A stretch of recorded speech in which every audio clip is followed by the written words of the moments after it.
Hoy nos toca disfrutar las fiestas desde casa. Fiestas del Pitic 2020, edición virtual. 320 años de Hermosillo. No te pierdas el programa especial que el Ayuntamiento de Hermosillo tiene para ti y tu familia. El Instituto Municipal de Cultura y Arte te da la bienvenida. Celebremos a Hermosillo en casa. ¡Comenzamos!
Estamos ya con nuestro queridísimo amigo, dramaturgo, cuasi doctor, el maestro Daniel Serrano desde Tijuana, Baja California, invitado siempre a la muestra de Península Península. Daniel, bienvenido.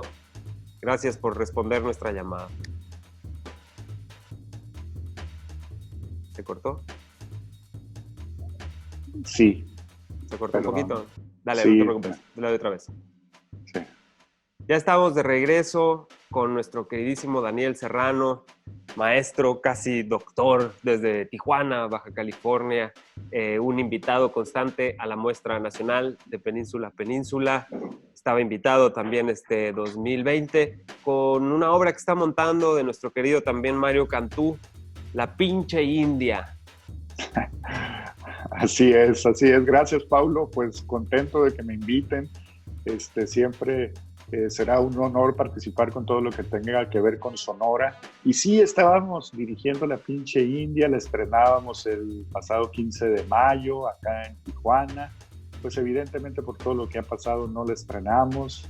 Debo de confesarte que ese día le mandé al grupo de Facebook, de WhatsApp de La Pinche India, un mensaje que decía: no los quiero deprimir, pero hoy estrenábamos. El caso es que no hemos estrenado, estaba andando todo, estaba caminando muy bien cuando vino la contingencia, y pues es una obra además pues muy especial, ¿no?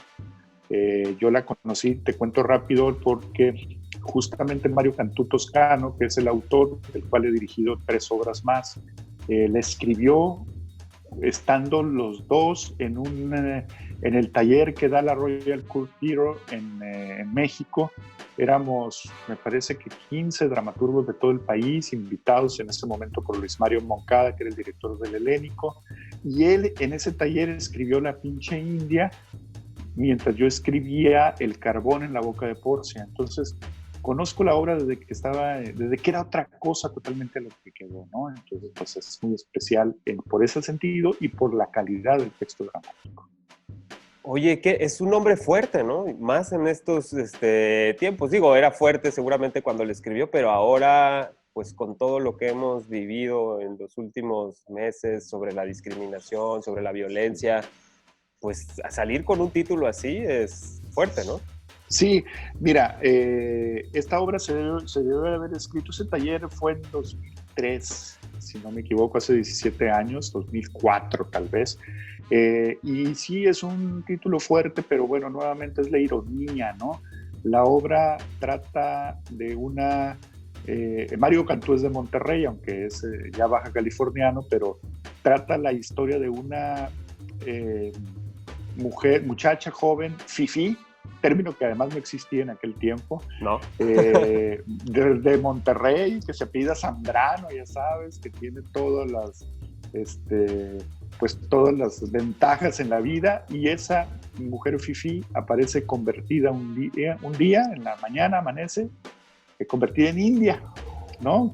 Entonces se ve al espejo y no se reconoce, se saca mucho, un poco como el personaje de Kafka en La Metamorfosis, ¿no? Y bueno, pues ese personaje está en shock y nos muestra la frivolidad que tiene que ver con ese mundo. Es una crítica muy, muy divertida, pero muy fuerte, como tú bien lo dices, a todo el asunto del racismo, de la discriminación, etcétera. Entonces era como el efecto distinto a lo que dice el título, ¿no? Te lo pongo de esta manera, como aquel libro que escribió Josefina Vázquez Mota, de triste recuerdo, que se llamaba Dios mío, hazme viuda. Tú leías ese título y querías comprar el libro inmediatamente, pero era una ridiculez así de Dios mío, hazme viuda de rencores y hazme viuda de envidias, y era una cursilería horrenda. Aquí al revés, es un título muy fuerte, pero hace una crítica social.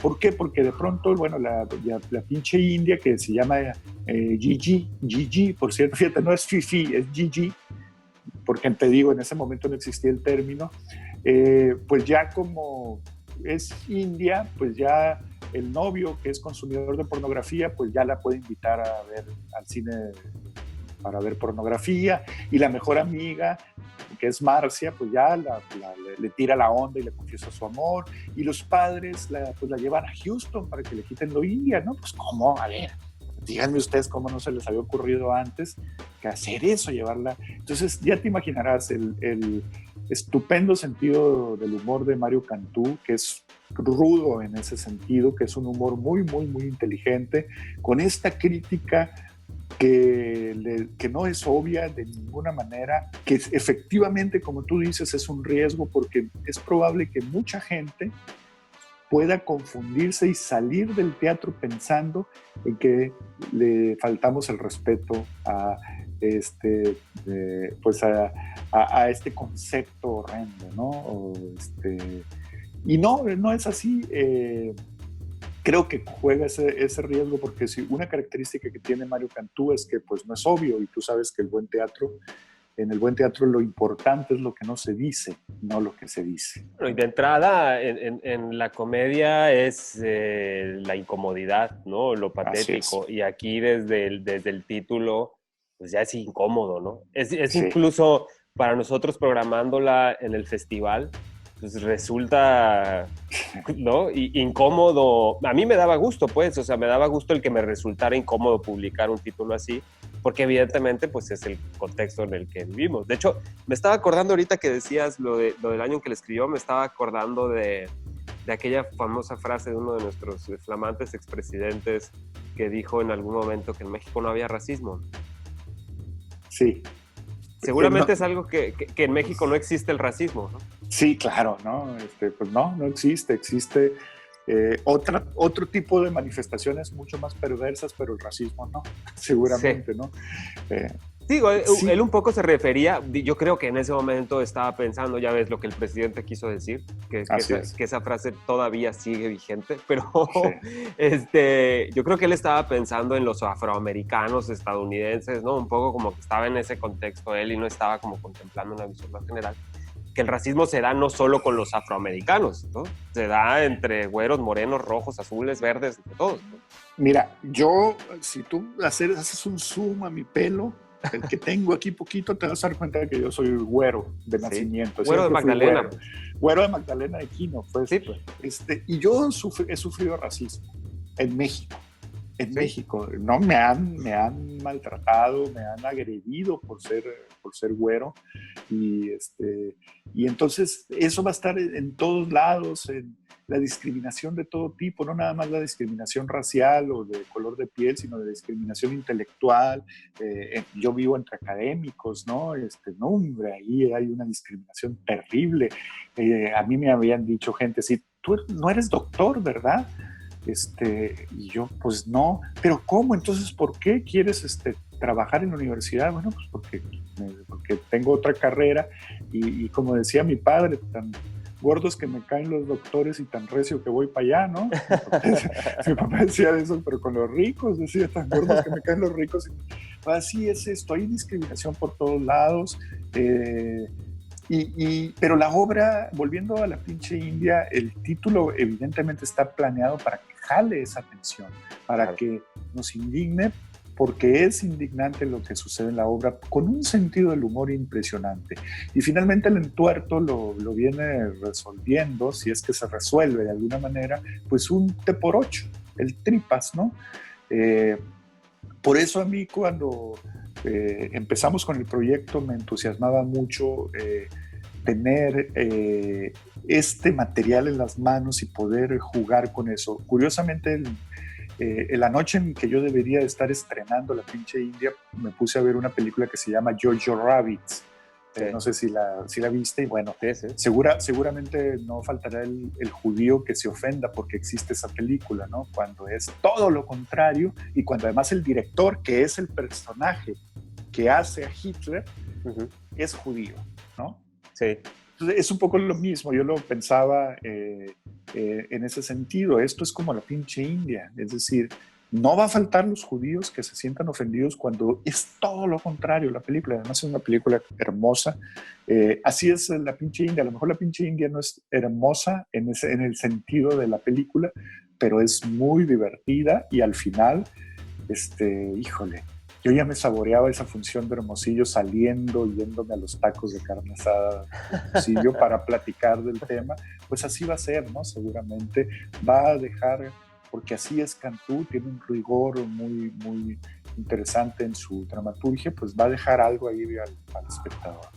Y detonar la risa en la comedia, muchas veces, digamos, quienes a lo mejor no están tan cerca del teatro, que son más espectadores, les resulta a veces, solo desde el título, porque ya que ven la obra lo entienden, pero solo desde el título pudiera parecer escandaloso, porque justamente lo que están haciendo es una ironía mostrando la realidad, ¿no? O sea, digamos, mostrando lo patético de la realidad. La pinche India, la frase, es un insulto en México, ¿no? O sea, sí. Volteas la pinche India, es despectivo, es terrible decirle a alguien eso, ¿no? Y justamente lo que hace Mario con el título, y supongo con la obra, porque no la he visto, pero es eso, ¿no? Plantear y decir, vean qué tremendamente horrible es este panorama, y vamos a tener un momento de permitirnos el reírnos de nosotros, porque supongo que Mario se está incluyendo en esa cultura, ¿no?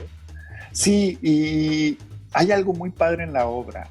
La pinche India, Gigi, tú le empiezas a ver cómo es un personaje que se transforma interiormente e intelectualmente. De ser una mujer, una niña, una mujer de 20 años interesada por lo superfluo, empieza a pensar en otras cosas. Y hay una lección ahí muy grande, ¿no? Incluso puede ser que se pierda, el espectador pierda de vista que esa personaje que está viendo alguna vez fue rubio, porque desde que inicia la obra pues es una actriz con esas características físicas, además es una estupenda actriz Denise Betancourt, que es la que hace el personaje. Desde que tú la ves ya convertida en India. Entonces el espectador va perdiendo la perspectiva. Si es que no existe, si no es porque existen los otros personajes como los padres, que son muy divertidos pero muy babosos, pues esto se volvería en algo tal vez panfletario, pero Mario lo hace muy, muy, muy inteligentemente para que no llegue a eso y para que de verdad tenga un efecto importante la obra, ¿no? Ahora, Mario Cantú es un tipo que no tiene estas características físicas, pero tampoco tiene las características físicas contrarias. Es un tipo bastante promedio en ese sentido, y entonces eso también permite que se divierta y que se lo crean, ¿no? Es como yo burlándome de mi escasez de pelo, ¿no? Por ejemplo, pues si alguien tiene derecho a hacerlo, soy yo. No es el caso de Mario, pero sí es la habilidad que él tiene con la pluma para llevar este tema de una manera muy inteligente y muy fuerte. Y claro, el título es muy fuerte. Yo trabajo en Tijuana, mi jefe es el secretario de Cultura de Baja California. Cuando le dije, oye, voy a estrenar una obra que se llama La pinche India, mi jefe nomás hizo Como que hizo, no, pues claro, ya después le explicaré, ya que tenga otra vez fecha de estreno, le explicaré. Ya que vea la obra. Pero sí, de entrada es algo que sí que están haciendo, ¿verdad? Con este asunto. Pero por otro lado, pues no voy a censurar el título original de la obra, ¿no? Por supuesto. Daniel, qué ganas de ver la pinche India en Hermosillo. Yo la verdad tenía muchas ganas, admiro mucho también, además de tu trabajo, el trabajo de Mario. Creo que ha llevado, digamos, en la dramaturgia mexicana esta comedia que le hace mucha falta de nuestra realidad, ¿no? De lo más actual, de lo más pertinente, siento también, sin ser el tema de moda, ¿no? Pero sí, siendo absolutamente pertinente, ¿no? Claro, sí, digo, es un tema, es una obra que se escribió hace por lo menos 15 años, Paul, y es un tema que no pasará de moda. Claro. No pasará de moda, se tendrá que transformar de alguna manera conforme a los entornos, pero como todos los temas, como el tema del homosexualismo, como el tema de la traición, o como el que me ponga, se va transformando de acuerdo al entorno. El único tema que ya no se puede tratar ahorita es de quién seré hijo, si de Vanessa o de Viridiana, pues vete a hacer una prueba de ADN y ya, ¿no? El melodrama mexicano. Exactamente, eso ya no funciona, pero por otro lado, pues sí estos temas serán siempre, pues, desafortunadamente siempre serán tema para el teatro. Quisiera que me platicaras un poquito para aprovechar nuestra conversación. ¿Cómo es tu proceso en el trabajo de la dirección de escena? Tu dramaturgia la podemos leer, tienes cosas publicadas, pero ¿cómo abordas un texto? ¿Cómo empiezas a trabajar? Has montado textos tuyos, ¿no? Sí, fíjate que sí, he montado algunos textos míos pero por supuesto he montado más textos de otros autores. Me gusta más ver mis textos en la interpretación de otros directores que interpretados desde la dirección, me refiero, por mí mismo, ¿no? ¿Cuál es mi proceso? Primero la obra me tiene que brincar. Cuando la estoy leyendo, si no me brinca la obra de no la dirijo. Hay obras que disfruto mucho leídas, pero que no dirigiría jamás, sobre todo los clásicos contemporáneos, por llamarlo de alguna manera. Me gusta mucho Strindberg, por ejemplo. Alguna vez dirigí hace muchos años de mi primera o mi segunda obra como director, fue la más fuerte, pero pues de Strindberg, una obra pequeña. Me gusta mucho Ibsen, pero yo no estoy tan seguro de si la dirigiría en estos tiempos. Primero tiene que ser eso, ya que conecto con la obra, busco mucho el reparto ideal. Es complicado a veces, tú lo sabes, en un medio en el que es muy difícil encontrar gente que nada más se dedique a la actuación, como es el caso de Tijuana, pero ya que encuentro el reparto y que empiezo a visualizar, me reúno. Yo hago muy poco trabajo de mesa. Creo que el trabajo de mesa se tiene que hacer en el escenario, ya caminando. Entonces, ya que yo tengo concebida la obra y que tengo algunas anotaciones de cómo va a ser la obra, empiezo a marcarla y ya procuro marcarla toda de un jalón y luego me regreso a pulir y a pulir y a pulir, y ahí es donde voy cambiando cosas. Es decir, hago un boceto muy general y luego trabajo por ahí, y me gusta mucho trabajar con el actor. Tal vez una de las características de mis montajes sea eso, que trabajo mucho con el actor, que no son grandes propuestas plásticas, por ejemplo, porque a lo mejor, y eso me viene también como dramaturgo, me gusta mucho contar historias en el teatro. Si no estoy contando la historia, algo está pasando. Y yo hago teatro por dos cosas: para contar una historia y para conmover contando esa historia. También tenía una tercera, que era divertir, pero si cuento una historia y conmuevo, seguramente divierto. Y cuando digo conmover, no me refiero a provocar el llanto nada más, sino a que el público se mueva conmigo hacia donde yo quiero llevar al público, de tal manera que si yo dirijo una comedia y tú, mi espectador, estás muerto de risa, ya te conmoví, porque te moví conmigo, te llevé a donde yo quería.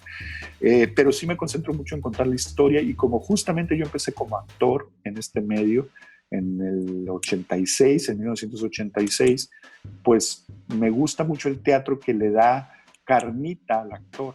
Por eso me gusta mucho el realismo, me gusta mucho Saint Shepard, me gusta mucho el mismo Ibsen, me gusta mucho el realismo norteamericano, Arthur Miller, y las obras en las que les dan más oportunidad al actor, pues esas son las que voy a escoger, ¿no? Tú sabes, hay obras que lo que menos le importa al director es el actor, le importa ver cómo se ve aquello. Claro, yo también me preocupo de la plástica escénica, pero me preocupa más el actor, y creo yo que el director es como el buen árbitro de fútbol. El buen director es como el buen árbitro de fútbol. Mientras menos se note, mejor, ¿no? Sí. Ya el árbitro que hace panchos y que expulsa y que regaña y que todo, pues ese no es un buen árbitro. Ahora, también la plástica, digamos, en el trabajo en los estados es compleja, ¿no? Porque digamos, hay una carencia importante, digamos, no es que no los haya, pero hay pocos que trabajan sobre eso, ¿no? Sobre la plástica de la escena. Me refiero a los escenógrafos, ¿no? A los profesionales de la escenografía, digamos, no es una profesión común fuera de la Ciudad de México. De acuerdísimo, y yo tengo un estupendo iluminador, pero una verdadera estrella, es un tipo verdaderamente brillante como iluminador, y a veces trabajamos escenografía con él, con Lupillo Arreola, que tú conoces. Verdaderamente conocido de La Muestra también. Sí, no, es impresionante Lupillo lo que hace con la luz. Él no es escenógrafo propiamente, pero resolvemos muchas cosas de escenografía, entonces tienes razón en esto. Muchas cosas a veces, y bueno, también los presupuestos, ¿no? Sí, Paulo, bueno, de la mano va, ¿no? Y de la mano va también, digamos, la falta de profesionales en los estados. Digamos, no hay ni presupuesto para realización y tampoco hay presupuesto para honorarios de escenógrafos, ¿no? Digamos, lo vuelve muy complejo. No, dudo mucho que haya alguien en los estados que pueda vivir de ser escenógrafo. No hay. Aquí hay una escenógrafa que regresó de la licenciatura en escenografía del IMBA, vive en Ensenada, y bueno, pues da clases básicamente, ¿no? Y por ahí hace otro proyecto de escenografía, pero sí es complicado, ¿no? Es complicado. Sí, y eso por otro lado, pues limita también un poco a los directores. Yo la verdad como director encuentro un gran apoyo en el escenógrafo, ¿no? O sea, claro, cuando estás concibiendo la escena y preocupado por los actores y tal, y cuando empiezas a preocuparte por el entorno, pues te ayuda mucho tener a alguien platicándote al lado, ¿no? Y mostrándote una visión y dándote una orientación. Y se extraña esa figura fuera, ¿no? Sí, yo esa comunicación la tengo mucho con Lupillo, desde la luz, ¿no? Bueno, Lupillo es de mi edad, un año menor que yo, y desde que yo llegué a Tijuana en 1995 estoy trabajando con él, entonces nos entendemos muy bien, y no nada más discutimos cosas de iluminación, sino también cosas de la escena, cosas de actuación, cosas de estructura dramática, etcétera, ¿no? Y eso es, digamos, mi contraparte en ese sentido. Y sobre todo hay que resolver, ¿no? Con poco dinero, y cómo que aquello, que el nivel profesional de los actores no se vea, no se ensucie o no se vea opacado por la falta de producción, ¿no? Ese es el asunto. Oye, ¿no? Ya que empezamos a tocar esos temas, Daniel, aprovechando, tú has sido funcionario, fuiste funcionario en la Universidad de Baja California, ahora estás en el Centro Estatal de las Artes, que depende de la Secretaría de Cultura de Baja California, que dirige Pedro Ochoa Palacio. Ahí estás, y digo, creo que eso ayuda porque pues, tienes un panorama amplio de lo que ocurre en la escena cultural de Tijuana, que además pues es una de las ciudades más importantes del país, tanto por su ubicación como número de población, etcétera. ¿Cómo está el panorama para la creación del artista? Es decir, ¿podemos encontrar artistas en Tijuana que vivan de trabajar, de crear, digamos, en su ámbito? Fíjate que sí se ha ido mejorando eso, sobre todo los jóvenes, Paulo. Hay muchas compañías que están naciendo, hay muchas compañías emergentes Creo yo que tiene que ver con la instauración de las licenciaturas de la Facultad de Artes. Hay en la Facultad de Artes de la Universidad Autónoma de Baja California, hay licenciatura en música, en teatro, en artes plásticas, en danza y en medios audiovisuales. En el área de teatro, que justamente la licenciatura en teatro está aquí en Tijuana, hay muchos egresados que tienen sus compañías de teatro y que radican aquí. Hay otros como José Meléndez, por ejemplo, que es pues, la estrella joven del cine mexicano ahorita, pero él se fue a la Ciudad de México. Pero hay gente como Gilberto Corrales, que hacen mucho posdrama para mi gusto, deberían de ser menos posdrama, pero él es un chavo muy sólido y que además es de Caborca. Mira, tenía que ser sonorense. Iba a salir un postdramático de ahí. Hay otros personajes que están haciendo sus compañías, son compañías emergentes. Ahora, claro, tienen que aplicar a cuanta beca se ofrece, dan clases por ahí en sus propios espacios, dan clases a lo mejor no cursos no formales, pero sí con una buena proyección y demás, y están dedicados al arte 100%. Todavía en el Centro Estatal de las Artes, donde yo estoy trabajando ahora, nosotros tenemos ciclos de danza y de teatro, y el público hay que acostumbrarlo, hay que ofrecerle, y a veces hay funciones en las que hay 20 personas, pero hay funciones en las que hay 150. No sabemos cuál es el fenómeno que tiene que ver, pero si no paramos de ofrecer actividades, pues seguramente vamos a ayudar a la formación de públicos. Ahora, otra cosa que ha ayudado es justamente este fenómeno. Hay un alumno que llegó a estudiar teatro contra viento y marea, está enojado el papá, la mamá, la abuelita y toda la familia porque cómo se fue a estudiar teatro. Pero finalmente es el hijo y no lo van a abandonar. Exacto, no lo van a abandonar. Entonces, en segundo semestre hacen su primer ejercicio, o en primero, no lo sé, y entonces ya va la mamá, ¿no? Pues porque sí.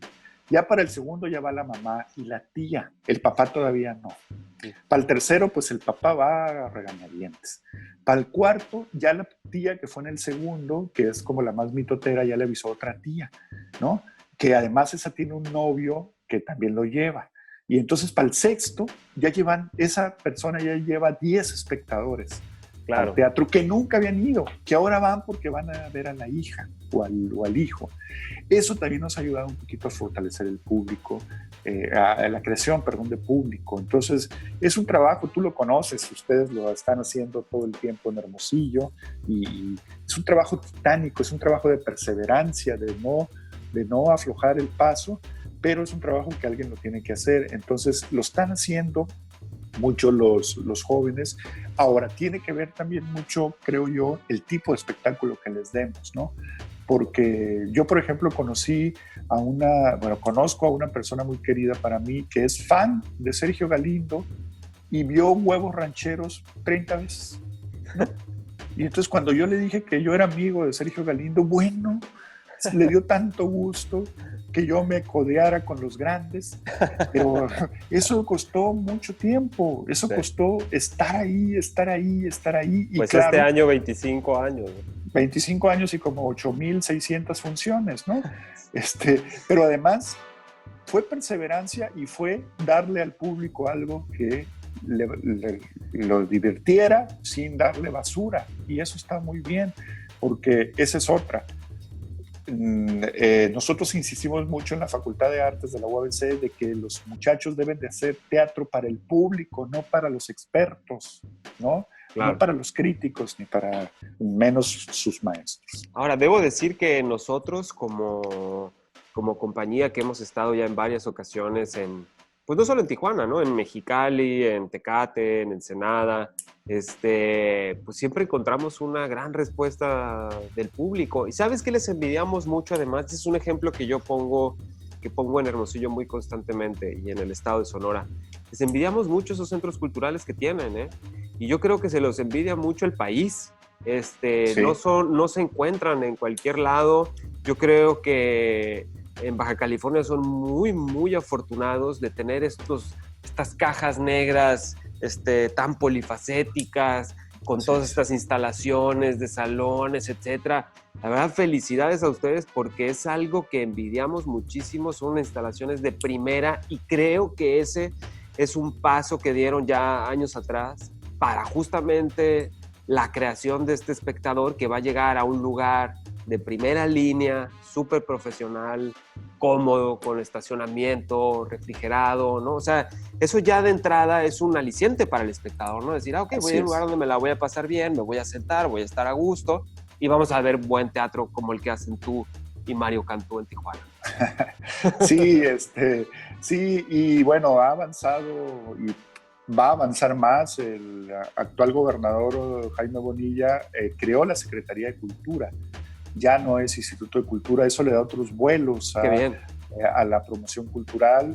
Puso además a Pedro Ochoa Palacio, que es un promotor cultural de carrera, ha sido 2 veces director del Centro Cultural Tijuana en sus mejores épocas y fue agregado cultural en el Consulado de San Diego. Pues es alguien que sabe del tema y eso también se agradece, ¿no? Que están en este caso la Secretaría de Cultura es en manos de alguien que sabe de eso y sabe de promoción y que le interesa. Creo que eso nos ha dado oportunidad también de crecer y yo no sé si a lo mejor tú me puedes ayudar en esto, si también no depender tanto de las estéticas del centro del país, eso nos ha ayudado mucho a los norteños. Dependemos de otras cosas, a lo mejor de presupuestos, a lo mejor de políticas culturales, pero no de estéticas culturales. ¿Sabes qué me encantaría? Creo yo que nos hace diferentes. Estoy de acuerdo contigo. Es decir, hemos ido creando poco a poco con los años, gracias a figuras que crecieron muchísimo en el noroeste, empezando por Oscar Liera, ¿no? Y por todos los que han trabajado mucho en justamente ir creando esta estética del norte que me parece importante.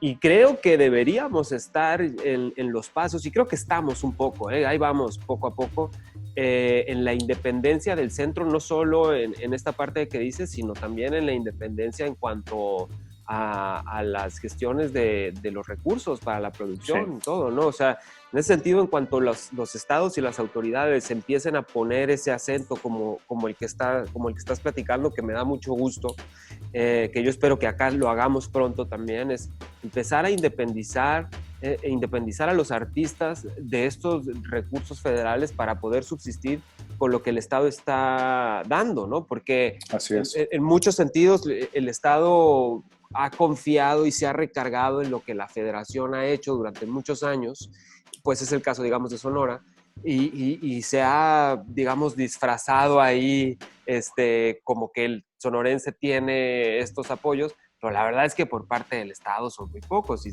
digo, me estarán viendo ahora y les estará dando un desmayo, pero es la verdad, ¿no? Entonces, digamos, pues sí. ahora que el centro está poniéndose cada vez más complejo, vemos que la cultura no es prioridad, nunca lo ha sido, pero ahora tampoco, pues se pone más complejo el asunto, ¿no? Pero bueno, ese ya es tema de política sí. Y además ya se nos acabó el tiempo. Invítame a otra y hablamos de eso. ¡Híjole! Pero eres funcionario, tú no sé si vas a tener toda la libertad. No, te voy a decir por qué sí voy a tener la libertad, porque yo soy funcionario no porque soy político, porque soy artista, porque soy creador, y así me lo hicieron saber cuando me invitó Pedro Ochoa. Me dijo, pues te invito porque no eres político, y pues hemos estado tantos años en esto, y yo acepté por quien se trataba, pues por quien iba a dirigir. Si hubiera dirigido pues a alguien que yo, pues como en otros lados, algún amigo de político, de no sé quién, del gobernador o del diputado, etcétera, pues no le entro. Yo estoy en la universidad, la verdad, muy bien. Tenemos varios ejemplos de artistas que pegaron el brinco a ser funcionarios, que conocen bien desde la entraña cómo funciona y ha funcionado bastante bien, ¿no? Es el caso de nuestro amigo Antonio Crestani, que estuvo sí, claro, un tiempo en la Secretaría de Cultura Federal, ¿no? En la parte de la vinculación con los estados, que la verdad crecimos muchísimo, y creo que ya lo perdimos todo, pero él avanzó muchísimo en esto, recuperamos las muestras, ¿no? Él defendió muchísimo, que hablando del teatro, ¿no? Que que los creadores de los estados estuvieran presentes en la Muestra Nacional de Teatro. En fin, una serie de cosas que te digo, da para el tema de la política, pero agradezco mucho la conversación, Daniel, porque no solo hablamos de la pinche India, hablamos del panorama de la cultura en Baja California, en Tijuana, y ya cerramos con la política, pero a lo mejor luego nos aventamos otra y empezamos ahí a repartir. A tus órdenes, ya sabes lo que es el que se raje. Órale, pues. Muchas gracias, Daniel. Gracias. Estamos hablando. Hasta luego. Gracias. Hasta luego.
Fiestas del Pitic, edición virtual. 320 años de Hermosillo. El Ayuntamiento de Hermosillo agradece tu atención a esta transmisión especial. Sigue el programa artístico de Inca Hermosillo en sus redes sociales. Recuerda, hoy nos toca disfrutar las fiestas desde casa. Celebremos a Hermosillo en casa. Volveremos a reunirnos.